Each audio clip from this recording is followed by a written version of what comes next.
Gratuidade de justiça é um benefício que algumas pessoas conseguem por não terem condição econômico-financeira de arcar com as despesas dentro do processo. Despesa dentro do processo, cara, vai pegar muita coisa. A gente vai ter, por exemplo, a taxa judiciária. Aqui no TJ do Rio de Janeiro, por exemplo, quando você ingressa com um processo judicial, e essa informação é muito relevante tanto para o advogado que já advoga, quanto para o cara a pessoa que vai fazer o AB, quanto para a pessoa que vai fazer concurso para Tribunal de Justiça. Aqui no Rio de Janeiro, quando você vai ingressar com o processo, a regra é que aquela parte, né, entregue uma procuração ao advogado e o advogado tem que analisar para verificar qual é o valor da causa, somatório daqueles pedidos, e aí ele vai pegar aquele valor da causa e vai tomar como base para quê? Para ele poder pagar aquela despesa do processo, aquelas custas judiciais. E aí naquelas custas judiciais vão entrar várias informações, inclusive a taxa judiciária, que aqui é calculada em 2% sobre o valor que você dá à causa. Então se a sua causa é de 100 mil reais, 2%, 2 mil reais, você vai ter que pagar fora as outras despesas, custas judiciais. E fora essas custas judiciais, com a taxa judiciária inclusive, você também paga outras despesas. Por exemplo, você pode pagar uma publicação em diário oficial, um emolumento num cartório extrajudicial. Já foi no cartório? Autenticar alguma coisa? Cara, é surreal, é muito dinheiro que tu gasta. Se você tiver a gratuidade de justiça, você não vai precisar para aquele processo judicial. Da mesma forma que uma indenização para uma testemunha ter de ser ouvida, a gente vai ter essa possibilidade, portanto, de concessão da gratuidade de justiça, que vai englobar todas essas despesas. Despesas é o arcabouço maior, onde eu tenho custos judiciais, onde eu tenho taxa judiciária também. Ok? Beleza, então, vamos lá. Gratuidade de justiça vai poder ser concedida a quem? Gratuidade de justiça é concedida a toda e qualquer pessoa. Seja pessoa física, pessoa natural, eu e você, seja pessoa jurídica.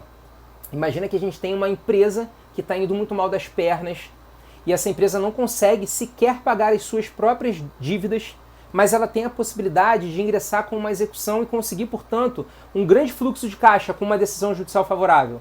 E ela fala, cara, será que eu vou deixar de entrar com o processo porque eu não tenho dinheiro para adiantar essas despesas? Não. O que vai acontecer? Eu, pessoa jurídica, posso também fazer o requerimento de gratuidade de justiça.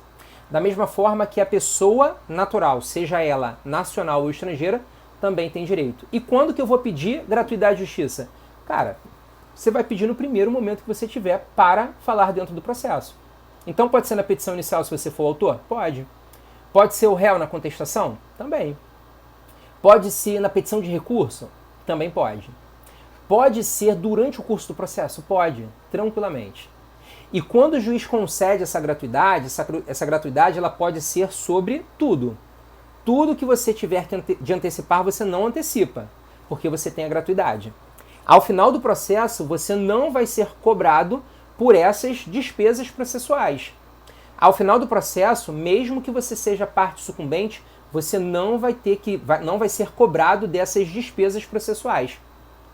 Todas essas informações aí, esses cálculos, esses valores, não podem ser cobrados à parte sucumbente. Quem é a parte sucumbente? É a parte que perde no processo. Mas tem uma informação muito maneira aqui, que todo advogado gosta de falar, que são os honorários sucumbenciais. E o que é o honorário sucumbencial? É aquele dinheirinho que o advogado recebe da parte contrária. Se eu tenho gratuidade de justiça, mesmo que eu perca o processo, eu não vou ter que pagar as despesas processuais. Eu também não vou pagar os honorários de sucumbência, porque os honorários e as despesas processuais eles ficam com uma condição suspensiva. E o que seria isso? Num prazo de 5 anos a contar do trânsito em julgado daquela decisão judicial de mérito, eu, parte que tenho gratuidade de justiça, não vou poder ser cobrada, a não ser que as minhas condições econômico-financeiras melhorem bastante. E aí o credor, que nesse caso pode ser a Fazenda Pública, ou então pode ser também uma outra parte, né, o advogado, o que ela vai poder fazer? Ela vai poder fazer a cobrança, desde que comprove que eu não tenho mais os requisitos para garantir a minha gratuidade de justiça.